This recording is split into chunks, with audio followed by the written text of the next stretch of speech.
নামাজের সময় ছোট বাচ্চা খেলনা নিয়ে জায়নামাজের উপর বসে থাকে, কোলের কাছে সিজদা দেওয়ার জায়গা থাকে না, তখন করণীয় কি? ওযু করার পর যদি মোবাইলে কোনো ছবি বা ভিডিও দেখা হয় তাহলে কি ওযু ভেঙে যাবে? ওযু করতে গিয়ে অন্যের ওযুর পানি শরীরে পড়লে কি কোনো রকম সমস্যা আছে? একা নামাজ পড়লে কি আযান দিতে হবে? টোপর পরিধান করা কি জায়েজ আছে?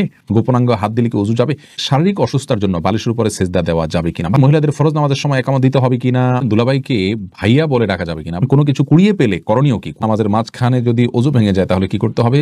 বিনা ওযুতে কালিমা সহ ছোট ছোট দোয়া পড়া যাবে কিনা? চোখে আলগা পাপড়ি লাগানো যাবে কিনা? প্রতি বৃহস্পতিবার আসর নামাজের পর নাকি প্রত্যেক মৃত ব্যক্তির রূহ নিজ নিজ বাড়িতে পাঠানো হয়? কতটুকু সত্য? ইফতাহুল জান্নাত কৃপা, আপনি জানতেছেন দুলাভাইকে ভাইয়া বলে ডাকা যাবে কিনা? বলা যাবে, কোনো অসুবিধা নাই, কিন্তু অতিরিক্ত মধুরতা ডাকের ভিতরে থাকা ফিতনার কারণ যেন না হয় সে বিষয়টি মাথায় রাখতে হবে। খানম স্বপ্না, নামাজের মাঝখানে যদি ওযু ভেঙে যায় তাহলে কি করতে হবে? বড় ভাইয়ের আগে বিয়ে করা যাবে কিনা? ওযু করে এসে যে জায়গা থেকে ভেঙেছেন সেখান থেকে কন্টিনিউ করবেন, যদি মাঝখানে কথা না বলে থাকেন, অন্য কোনো কাজ করে না থাকেন। স্বামী বারবার অনুরোধে চুল কালো করা যাবে কিনা? লুৎফুল করিম জানতে চেয়েছেন।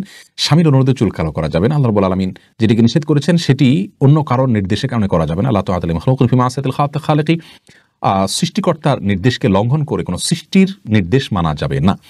যেহেতু নবী সাল্লাল্লাহু আলাইহি ওয়াসাল্লাম বলেছেন ওয়াজান্নাবিস সাওয়াদ, কালো বাদ দিয়ে অন্য কোনো কালার করো, অতএব সেটাকে মাথায় রেখে স্বামী নির্দেশকে সসম্মানে ফিরিয়ে দিতে হবে।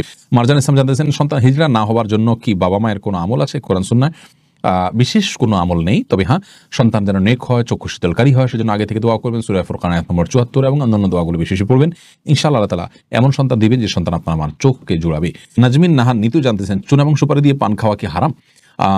প্রথম কথা হলো যে সুপারি খুবই ক্ষতিকর এবং ইতিমধ্যে আমরা জানি এটাকে গুপ্তঘাতক বা বিষ বলা হয়েছে, বিভিন্ন গণমাধ্যমে উঠে এসেছে, গবেষকরা এরকম জানিয়েছেন। তো যে জিনিসের স্বাস্থ্যের জন্য ক্ষতিকর সেটা খাওয়া জায়েজ নাই। আল্লাহ রাব্বুল আলামিন বলেছেন, লা তুলকু বিয়াইদিকুম ইলা তাহলুকা, তোমরা নিজেদেরকে ধ্বংসের দিকে ঠেলে দিও না। যে জিনিসটা খেলে আপনার আমার ক্ষতি হবে আমরা জানি, প্রত্যক্ষভাবে সেই জিনিসটি খাওয়া আমাদের জন্য জায়েজ নেই। পরোক্ষ ক্ষতি অনেক কিছুরই রয়েছে, সেগুলোর কথা ভিন্ন কথা। তারপরে যদি কেউ আপনার জর্দাটা না খায় তাহলে সরাসরি সেটাকে গুনাহ বলা কঠিন। তবে জর্দার মধ্যে আবার মিষ্টি জর্দা যেটা, সেটা খেতে পারেন। আর যেটা তামাক রয়েছে সেটা সরাসরি খাওয়া, এটা জায়েজ থাকার কোনো কারণ হতে পারে না। রোমানা তানহা, আপনি জানতে চেয়েছেন বসে বসে ঝিমালে কি ওযু ভেঙে যাবে? বসে বসে ঝিমালে ওযু ভাঙবে না যদি আপনার ঝিমানিটা কোনো কিছুর উপরে কোনো কিছুর সাথে হেলান দিয়ে না হয়, বরং আপনি এমনিতে বসে বসে ঝিমাচ্ছেন, এর ফলে ওযু ভঙ্গ হবে না। কিন্তু হেলান দিয়ে ঝিমালে ওযু ভেঙে যাবে, এবং যদি ঘুমিয়ে পড়েন হেলান দিয়ে। রাকিব হাসান জানতে চেয়েছেন গোপনাঙ্গ হাত দিলে কি ওযু যাবে? এটা নিয়ে ফোকাহে কেরামের মতো পার্থক্য রয়েছে। ইমাম আবু হানিফার মতে ওযু যাবে না, অন্য ইমামদের অনেকে বলেছেন ওযু যাবে। মোহাম্মদ, আপনি জানতে চেয়েছেন বড় ভাইয়ের আগে বিয়ে করা যাবে কিনা? জি বড় ভাই মোহাম্মদ, অবশ্যই বিয়ে করা যাবে। আমাদের সমাজে অনেকে মনে করেন যে বড় ভাইয়ের আগে, বড় বোনের আগে ছোট বোনকে বিয়ে দেওয়া যাবে না, বড় ভাইয়ের আগে ছোট ভাই বিয়ে করতে পারবে না। এগুলো সবগুলো আমাদের মনগড়া কথাবার্তা। ইসলামী শরীয়তের কোনো ভ্যালু নেই। যার যখন বিয়ের সামর্থ্য হবে তিনি তখন বিয়ে করতে পারবেন। বিবস্ত্র হয়ে গোসল করা যাবে কিনা এমনি বিলাল মোল্লা জানতে চেয়েছেন। না ভাই, বিবস্ত্র হয়ে গোসল করা উচিত না। একজন মুসলিমের জন্য বিবস্ত্র হয়ে গোসল করা এটা নির্লজ্জতা। আর কেউ দেখুক আর না দেখুক, আল্লাহ রাব্বুল আলামিন তাকে দেখছেন। জাস্ট এই বিষয়টিকে মাথায় রেখে অন্তত তার বিবস্ত্র হয়ে গোসল করা থেকে বেঁচে থাকা উচিত। সামিয়া আক্তার সালমা, আপনি জানতেছেন কোরআন কারীম ভুল পড়লে কি গুনাহ হবে?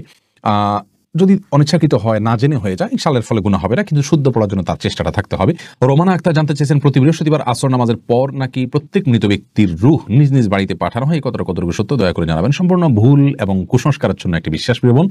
বৃহস্পতিবার রাতে মানুষের রূহ ফিরে আসা তো দূরের কথা, মানুষের রূহ একবার চলে গেলে সেটা আর পৃথিবীতে কখনো ফিরে আসে না। এটা ভূতের রূপ ধারণ করে আসে, বৃহস্পতিবার রাতে আসে, এই ধরনের বিশ্বাসগুলো হিন্দুদের মধ্যে আছে। ইসলাম এরকম কোনো বিশ্বাসকে অনুমোদন করে না, যার কারণে এগুলো থেকে আমাদের দূরে থাকতে হবে। বিপ্লবী কলম আইডি থেকে জানতে চেয়েছেন মহিলারা হায়েজ অবস্থায় আজানের জবাব ও আজানের দোয়া পড়লে কি গুনাহ হবে? উত্তর হলো না, অবশ্যই গুনাহ হবে না, বরং হায়েজ অবস্থায় এটা করা যাবে। মিনহাজুর রহমান রাকিব জানতে চেয়েছেন ওযু ছাড়া কি আজান দেওয়া যাবে? দেওয়া যায়, কিন্তু ইচ্ছাকৃত এবং নিয়মিত এরকম করা উচিত নয়, মাকরুহ। এমনি রাজীব বিন জাহাঙ্গীর, আপনি জানতে চেয়েছেন নিজের বিয়ের খুতবা কি নিজে পড়া যাবে? যেতে পারে, অসুবিধা নেই। সিদ্দিকুল্লাহ, আপনি জানতে চেয়েছেন আমি যদি পেশাব করি তখন পেশাব ক্লিয়ার করার পরেও আমার পেশাব 1 বা 2 ফোঁটা পড়ে যায়, সেক্ষেত্রে আমার ওযু এবং নামাজে বেশি সমস্যা হচ্ছে বেশ কিছুদিন ধরে, এ থেকে পরিত্রাণের উপায় বললে আমি খুবই উপকৃত হতাম। পেশাব ক্লিয়ার হওয়ার পর 1-2 ফোঁটা পড়লে আপনাকে অপেক্ষা করতে হবে যতক্ষণ না পেশাবের ধারা বন্ধ হয়ে যায়, তারপরে আপনি ওযু করতে যাবেন। এটা হলো আপনার জন্য করণীয়। আর যদি এটা বন্ধ না হয়, কন্টিনিউয়াসলি চলতেই থাকে, তাহলে প্রত্যেক ওয়াক্তে আপনাকে আলাদা করে ওযু করতে হবে। শামীম রাজা জানতে চেয়েছেন গায়রে মাহরাম পুরুষকে কোনো মহিলা সালাম দিতে পারবে কিনা?